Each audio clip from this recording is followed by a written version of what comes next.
ভাগৱত অধ্যয়ন নকৰোঁ, ভাগৱত পাঠ নুশুনিলেও যিসকলে ভাগৱত পাঠ শুনে, যিসকলে ভাগৱত পঢ়ে, তেওঁলোকে আজি গোটেই আমাৰ জীৱন বিষয়ে ক'ৰবাত নহয় ক'ৰবাত এটা বাক্যত হ'লেও মানৱ জীৱন চবে মানে এটা পথ প্ৰদৰ্শন কৰি দিছে।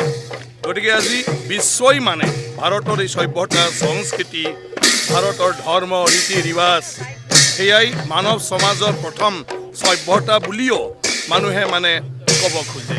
গতিকে আজি আমাৰ ডাঙৰ পদক্ষেপ মই ধন্যবাদ জ্ঞাপন কৰিছোঁ আমাৰ প্ৰভু জনাৰ্দন গোস্বামী ডাঙৰীয়াক, তত্ত্বাধিকাৰ ডাঙৰীয়াক, তেখেতে যিটো আজি উদ্যোগ লৈ এই মহাকুম্ভ মেলাত ভাগ ল'বলৈ গৈছে আৰু তাতেও আমাৰ অসমীয়া মানে সংস্কৃতিৰে আমাৰ ইয়াৰ যিটো বিশ্বাস, এই বিশ্বাসৰ দ্বাৰা ভাগৱত পাঠ কৰাৰ লগতে তাত মানে পূজা অৰ্চনা কৰিব সকলৰ মংগলৰ কাৰণে, জগতখনৰ মংগলৰ কাৰণে। গতিকে তেখেতসকলৰ দ্বাৰাই মই ভাবোঁ অসমত বাস কৰা সকলো জীৱন মানে চবৰে মানে এটা কি কয় সুকময় হ'ব।